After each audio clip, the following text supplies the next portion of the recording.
കൈത്തറി തൊഴിലാളി union CITU ജില്ലാ പ്രവർത്തക യോഗം പറവൂരിൽ നടന്നു.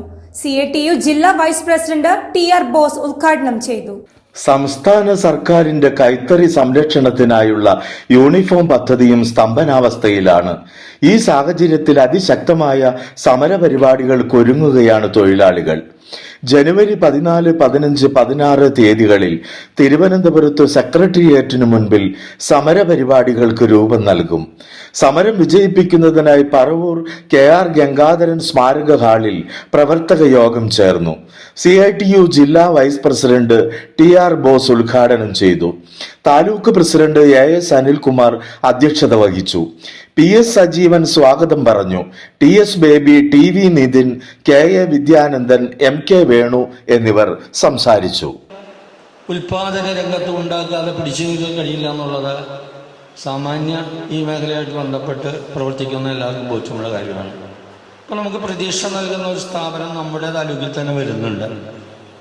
ചന്ദമംഗലം കൈത്തറി ഗ്രാമത്തിൽ തന്നെയാണ് പുതിയ സംവിധാനങ്ങൾ, പുതിയ ഡിസൈനിങ് സെൻറ്റർ ഉൾപ്പെടെ അതിനകത്ത് ഉണ്ടാകുമെന്നാണ് പറയുന്നത്.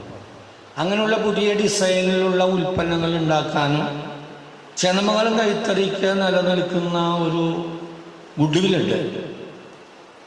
ആ സൽപ്പേര് നിലനിർത്തിക്കൊണ്ട് നമുക്ക് ക്വാളിറ്റി നിലവാരത്തിലുള്ള ഉൽപ്പന്നങ്ങൾ ഉണ്ടാക്കാൻ കഴിഞ്ഞാൽ തീർച്ചയായിട്ടും അത് വിറ്റഴിയാനുള്ള സാധ്യതയുണ്ട്. കണ്ണൂരിലെ ചിറക്കൽ അവിടെ ഉണ്ടാക്കുന്ന ഒരു മുണ്ട് നമുക്കറിയാം, കാവ്യമുണ്ട് പോലെ.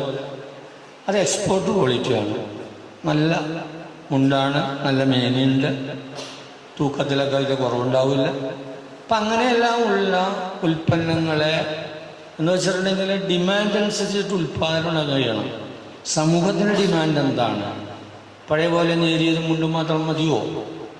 സമൂഹത്തിൻ്റെ ഡിമാൻഡ്, അതായത് മാർക്കറ്റിൻ്റെ ചോയ്സ് എന്താണോ അതിനനുസരിച്ചുള്ള ഉൽപ്പന്നങ്ങളുണ്ടാവും. ഇപ്പോൾ ചില സംഘങ്ങൾ സാരി